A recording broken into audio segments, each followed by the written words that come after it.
ಇನ್ನು ಇದೆಲ್ಲದರ ಜೊತೆಗೆ ರಾಜಕೀಯದ ಆಟ ಮುಂದುವರಿತಾ ಇದೆ.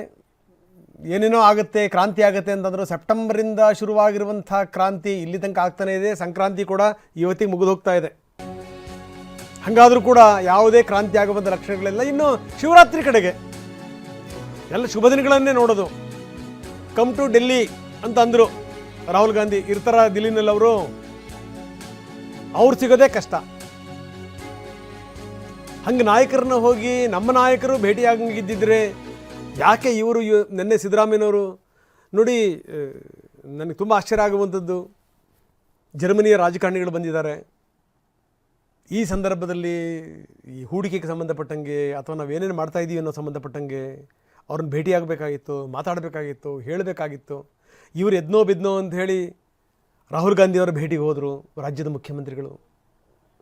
ಅಂದರೆ ರಾಹುಲ್ ಗಾಂಧಿಯವರು ದಿಲ್ಲಿಗೆ ಹೋದಾಗ ಸಿಕ್ಕಿದ್ದಿದ್ರೆ ಹಿಂಗಾಗ್ತಿತ್ತಾ? ಇಲ್ಲ, ಎಲ್ಲೋ ಸಿಕ್ಕರೆ ಸಾಕಪ್ಪ ಒಂದು ಸಂದೇಶ ರವಾನಿಸ್ತೀವಿ. ಇದು ಇನ್ನು ನಾಳೆ ಡಿ ಕೆ ಶಿವಕುಮಾರ್ ದೆಹಲಿಗೆ ಹೋಗ್ತಾ ಇದ್ದಾರೆ. ಅದಾದಮೇಲೆ 22ರ ನಂತರನೂ ಕೂಡ ದಿಲ್ಲಿಗೆ ಹೋಗ್ತಾರಂತೆ. ಸೊ ಇದು ಸಂಗತಿ. ಇನ್ನು ಸಿ ಎಂ ಅವ್ರನ್ನ ಕರೀತಾರಾ? ಇಲ್ಲ, ಅಧಿವೇಶನ ಬೇರೆ ಶುರು ಮಾಡ್ತಾ ಇದ್ದಾರೆ. ಯಾಕಂದರೆ ಸಿ ಎಂ ಉರುಳಿಸಿರುವಂಥ ದಾಳ ನೋಡಿ ಎಷ್ಟರ ಮಟ್ಟಿಗಿದೆ ಅಂತ ಹೇಳಿ ಅಂತ ವಿಶೇಷ ಅಧಿವೇಶನವನ್ನು ಘೋಷಣೆ ಮಾಡಿ ಸಿ ಎಂ ಈ ಹೊಸ ದಾಳ ಉರುಳಿಸಿದ್ದಾರೆ. ಕರೆಯಂಗಿಲ್ಲ, ಬಿಡಂಗಿಲ್ಲ. ಅಧಿವೇಶನ ಆಗುವಂಥ ಸಂದರ್ಭದಲ್ಲಿ ಮುಖ್ಯಮಂತ್ರಿಗಳಿಗೆ ಬನ್ನಿ ಅಂತ ಹೇಳಕ್ಕೆ ಸಾಧ್ಯನಾ? ಕಮ್ ಟು ಡೆಲ್ಲಿ ಅಂತ ಹೇಳೋದಂಥ ನಾಯಕರು ಅವರೇ ದಿಲ್ಲಿನಲ್ಲಿ ಸಿಗಲ್ಲ. ಇನ್ನು ಅಧಿವೇಶನ ಸಂದರ್ಭದಲ್ಲಿ ಹೋಗೋಕ್ಕಾಗಲ್ಲ. ಉಪಮುಖ್ಯಮಂತ್ರಿಗಳು ಮಾತ್ರ ಏನು ಅಂದರೆ ನಾಳೆನೂ ಹೋಗ್ತಾರಂತೆ, 22ರ ನಂತರನೂ ಹೋಗ್ತಾರಂತೆ. ಬನ್ನಿ, ನಮ್ಮ ಪ್ರತಿನಿಧಿ ಪ್ರಸನ್ನ ಈಗ ನಮ್ಮೊಂದಿಗೆ ನೇರ ಸಂಪರ್ಕದಲ್ಲಿದ್ದಾರೆ. ಪ್ರಸನ್ನ, ನಾವು ನಿನ್ನೆನೂ ಕೂಡ ಮಾತಾಡಿದ್ವಿ. ನಿನ್ನೆ ಮಾತಾಡಿದ್ರೆ ಮುಂದುವರೆದ ಭಾಗ. ಹೀಗೆ ಹಲವಾರು ದಿನಗಳ ಕಾಲ ಮಾತಾಡ್ತಾನೆ ಇರ್ತೀವಿ. ಯಾಕಂದರೆ ಇದು ಈ ಸೆಪ್ಟೆಂಬರಿಂದ ಶುರುವಾಗಿದೆ. ಸೆಪ್ಟೆಂಬರ್ನಿಂದ ಕ್ರಾಂತಿ, ಸಂಕ್ರಾಂತಿ ತನಕ ಬಂದಿದೆ. ಇವತ್ತು ಸಂಕ್ರಾಂತಿ ಕೂಡ ಮುಗಿದು ಹೋಗುತ್ತೆ. ಇದೆಲ್ಲ ಆದ ಮೇಲೂ ಕೂಡ ಈ ಯಾಕೋ ಬಗೆಹರಿಯುವಂಥ ಲಕ್ಷಣಗಳು ಕಾಣ್ತಾ ಇಲ್ಲ. ಯಾಕಂದರೆ ನಿನ್ನೆ ಖರ್ಗೆ ಅವ್ರ ಜೊತೆಗೆ ಮಾತುಕತೆ ಮಾಡಿ ಬಂದಂಥ ಡಿ ಕೆ ಶಿವಕುಮಾರ್ ಅವರು ಪತ್ರಕರ್ತರ ಜೊತೆಗೂ ಕೂಡ ಏನು ಅಷ್ಟಾಗಿ ಮಾತಾಡಿಲ್ಲ. ಅವ್ರಿಗೆ ಗೊತ್ತು ಏನೇನು ನಡೀತಾ ಇದೆ, ಏನು ಎತ್ತ ಅಂತ. ಜೊತೆಗೇನು ಅಂದರೆ ಬುಲಾವ್ ಕೂಡ ಬಂದಿದೆಯಂತೆ.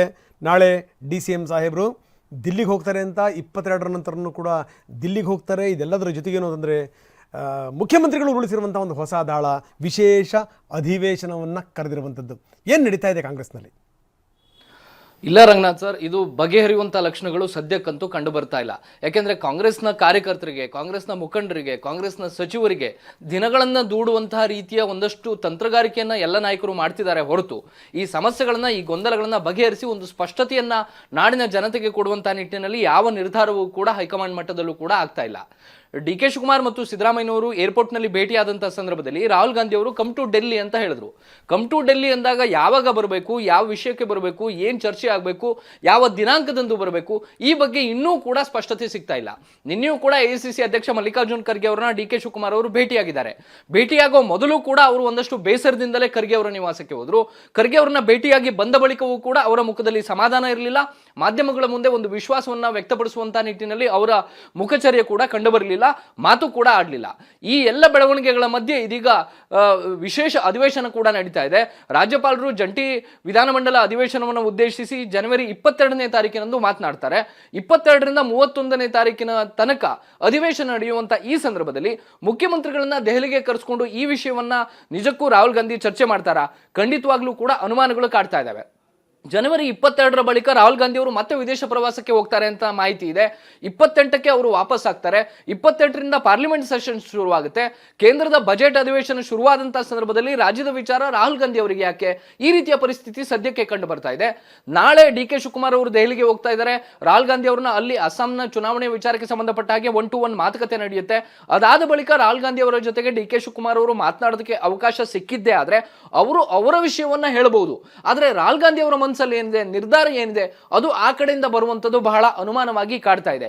ಹೀಗಾಗಿ ಎಲ್ಲೊಂದ್ ಕಡೆ ಇದು ದಿನಗಳನ್ನ ದೂಡುವ ಆಟ ಆಗ್ತಾ ಇದೆ ಹೊರತು ಪಟ್ಟದ ಆಟ ನಿಜಕ್ಕೂ ಕೂಡ ಬೇರೆ ಬೇರೆ ರೀತಿಯ ಗೊಂದಲಮಯ ದಿಕ್ಕಿನಲ್ಲಿ ಸಾಗ್ತಾ ಇದೆ ಹೊರತು ಬೇರೆ ರೀತಿಯ ಒಂದು ಸ್ಪಷ್ಟತೆಯನ್ನು ಕೊಡುವಂತ ಕೆಲಸವನ್ನ ರಾಜ್ಯ ನಾಯಕರು ಕೂಡ ಮಾಡ್ತಾ ಇಲ್ಲ, ಕಾಂಗ್ರೆಸ್ನ ಹೈಕಮಾಂಡ್ ಕೂಡ ಮಾಡ್ತಾ ಇಲ್ಲ. ಎಐಸಿಸಿ ಅಧ್ಯಕ್ಷ ಮಲ್ಲಿಕಾರ್ಜುನ್ ಖರ್ಗೆ ಅವರು ಎಲ್ಲೊಂದ್ ಕಡೆ ಮೌನವನ್ನ ವಹಿಸ್ತಾ ಇರುವಂತದ್ದು, ನನಗೆ ಯಾಕೆ ಅನ್ನುವಂತ ರೀತಿಯ ಧಾಟಿಯಲ್ಲಿ ಅವರು ವರ್ತನೆಯನ್ನು ನಡೆಸ್ತಾ ಇರುವಂತದ್ದು, ಅಥವಾ ಡಿ ಕೆ ಶಿವಕುಮಾರ್ ಸಿದ್ದರಾಮಯ್ಯ ಇಬ್ಬರನ್ನೂ ಕೂಡ ಕರೆದು ಕೂತು ಮಾತುಕತೆಯನ್ನು ನಡೆಸಿ ಒಂದು ಇತ್ಯರ್ಥಪಡಿಸುವಂತಹ ನಿಟ್ಟಿನಲ್ಲಿ ಯಾವ ರೀತಿಯ ಬೆಳವಣಿಗೆಗಳು ಕೂಡ ಕಂಡು ಬರ್ತಾ ಇಲ್ಲ. ಹೀಗಾಗಿ ಈ ಒಂದು ವಿಶೇಷ ಅಧಿವೇಶನದ ಬಳಿಕ ಮುಖ್ಯಮಂತ್ರಿಗಳು ಸಹಜವಾಗಿಯೇ ಬಜೆಟ್ನ ತಯಾರಿಯಲ್ಲಿ ತೊಡಗ್ತಾರೆ. ಆ ಸಂದರ್ಭದಲ್ಲಿ ರಾಹುಲ್ ಗಾಂಧಿ ಅವರು ಬಜೆಟ್ ಮುಗಿಲಿ ಅನ್ನುವಂತ ಧಾಟಿಯಲ್ಲಿಯೇ ಯೋಚನೆ ಮಾಡುವಂತಹ ಸಾಧ್ಯತೆಗಳು ಹೆಚ್ಚಾಗಿ ಕಂಡು ಬರ್ತಾ ಇದ್ದಾವೆ. ಹೀಗಾಗಿ ಇದು ಸಂಕ್ರಾಂತಿ ಅಲ್ಲ, ಯಾವ ಕ್ರಾಂತಿಗಳು ಕೂಡ ಸದ್ಯಕ್ಕೆ ಕಾಂಗ್ರೆಸ್ ಪಕ್ಷದಲ್ಲಿ ಕಂಡು ಬರ್ತಾ ಇಲ್ಲ ರಂಗನಾಥ್. ನಿಜ ನೀವು ಕರೆಕ್ಟಾಗಿ ಹೇಳಿದ್ರೆ, ನೀವು ಸಂಕ್ರಾಂತಿ ಮುಗಿದ್ರೂ ಕೂಡ ಯಾವುದೂ ಕ್ರಾಂತಿ ಇಲ್ಲ. ಹೀಗಾಗಿ ಏನಂದ್ರೆ ಮನಸ್ಸಿಗೆ ಶಾಂತಿ ಇಲ್ಲ, ಮುಖದಲ್ಲಿ ಕಾಂತಿ ಮೊದಲೇ ಇಲ್ಲ, ಇಂಥ ಸ್ಥಿತಿ. ಇನ್ನು ಅಧಿವೇಶನ, ವಿಶೇಷ ಅಧಿವೇಶನವನ್ನು ಏನು ಮುಖ್ಯಮಂತ್ರಿಗಳು ಕರೆದಿದ್ದಾರೆ 3 ದಿನ, ಆ ಅಧಿವೇಶನದ ಮಧ್ಯದಲ್ಲಿ ಜನವರಿ 24, 25, 26 ಮಧ್ಯದಲ್ಲಿ 3 ದಿವಸ ರಜೆ ಬರುತ್ತಲ್ಲ, ಆ ಸಂದರ್ಭದಲ್ಲಿ ಏನೇನು ಪ್ಲಾನ್ಗಳಾಗ್ತವೆ? ಅದೇ ಸಂದರ್ಭದಲ್ಲಿ ಏನಾದರೂ ಡಿ ಕೆ ಶಿವಕುಮಾರ್ ಪ್ಲಾನ್ ಮಾಡ್ತಾರಾ? ತಂತ್ರಗಾರಿಕೆಯನ್ನು ಹೆಣಿತಾರಾ? ಏನು ಮಾಡಬಹುದು? ಇಂಥ ಪ್ರಶ್ನೆಗಳು ಕೂಡ ಇದೆ.